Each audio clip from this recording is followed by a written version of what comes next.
Hi, I'm at Orchard Campsite at Reeth today, last night.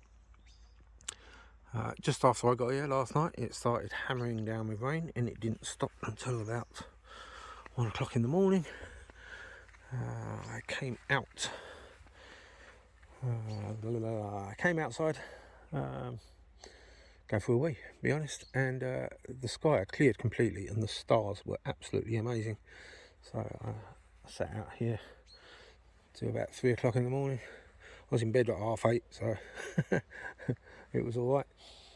So out here looking at the stars, watching shooting stars, and it's really quite difficult to pick out constellations when it's really dark, because there's just so many stars. I mean, you don't realise it when you're in a city or in a town.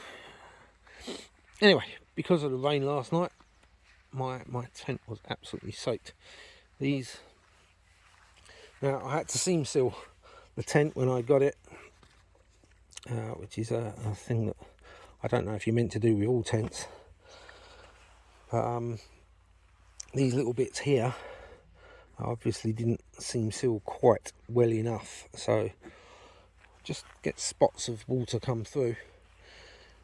I'm struggling at the moment with condensation in this tent. It's got little flaps on the ends. I open, it's got these little flaps up here that are always open, obviously. Maybe I should unzip that a bit more, let a bit more air in. I'll try that tonight.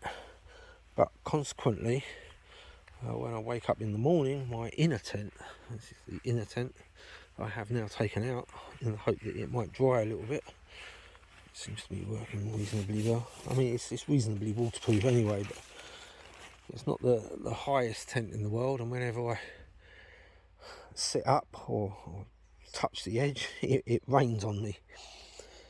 So I was up at 7, 7:15. I was hoping to be out by 9.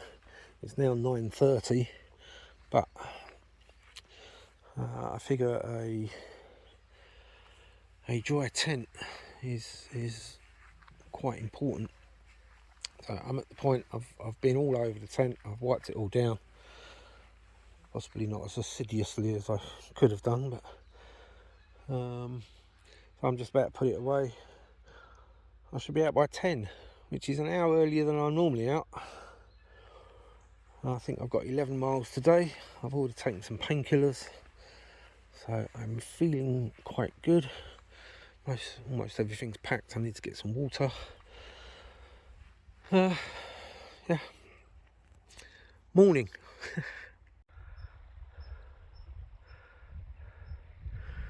So, doing my usual procrastinating this morning. I got up ridiculously early. I was up at about 6 o'clock this morning. I was in bed at 8:30, so I got up at about 6. And I stopped at a cafe in Reeth for an egg roll and a coffee before leaving, which meant, of course, it was gone 11 o'clock before I actually started moving. And there was another coast-to-coast walker there going the other way, and he said that he'd come along the swell trail rather than coming over the mountains. So those mountains over there are what I've plotted and what I've got as a route. My knee is incredibly painful, and anyway, so this guy mentioned that he'd come along the swell instead. I've got to walk to Kell today, and but then he disappeared. So there's a lovely gentleman called Raymond. I don't know if we can still see him. He might be walking back. He's walked me over a mile to get to the Reeth Bridge, the Reeth Suspension Bridge, which is a lovely little bridge. It's not something you'd expect to find out in the middle of nowhere. But yeah, he walked me. Oh, there he is over there. You can just see him walking through the trees.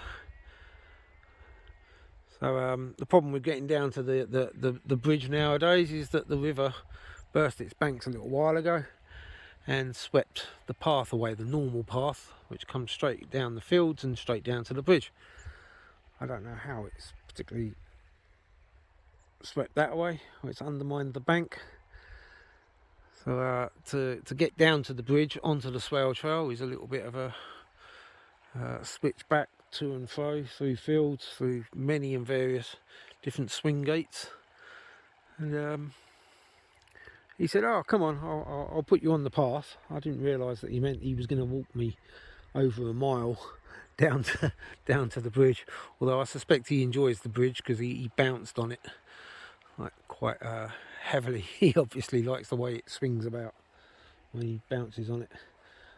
I guess he was maybe 70, acting like a big kid. Anyway, so I've made the cardinal sin.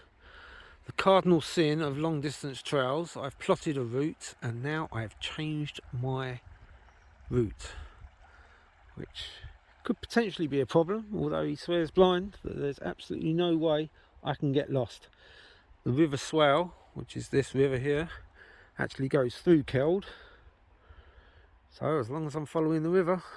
And he says that they've actually made the Swale Trail, like the council have packed it and put stones down and everything for it over the last couple of years. It's very well marked, so I shouldn't get lost.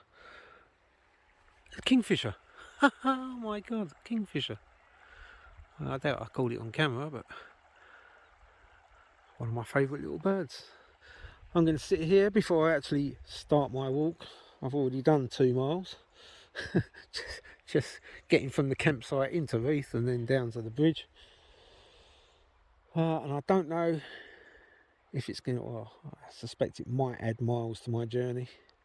But I don't know what the time is. It's 12:15. So I've got about 8 hours before it gets dark. We'll see how we do. Nice leisurely walk along the river. Bye bye.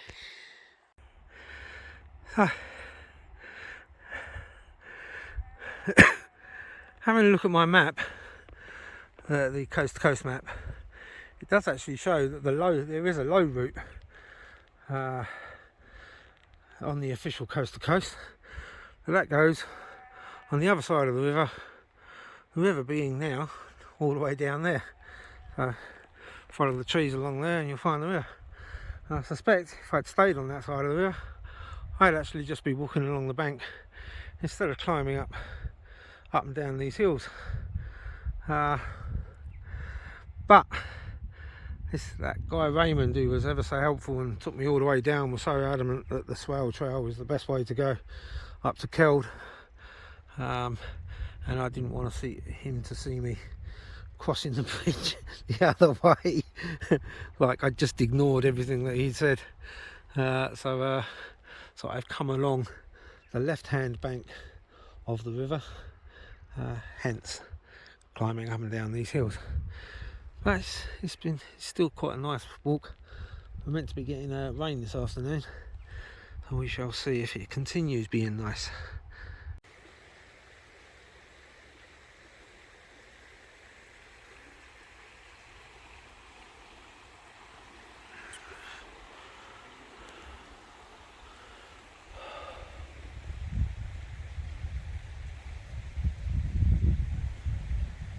Strange little path. Like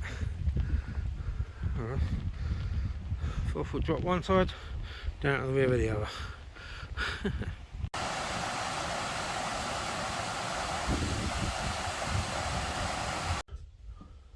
I've really fucked myself this time. I got too early again. I left it way too late. I'm trying to rush. Even the low route's not been easy. And trying to get through one of these silly little barriers that they do, like tiny little things. I had quite a drop the other side and popped my way through it and fell off the step the other side about 4 foot, landed on my leg, fucking knee's gone again. So I've managed to hobble up to a road. God knows what I'm going to do now. As far as I can see, there's not even a road to Keld. It's 1 3/4 miles to the nearest town, and I'm not entirely sure the nearest town's got anything in it either.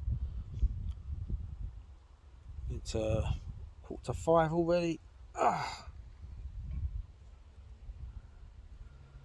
Fuck knows what I'm going to do.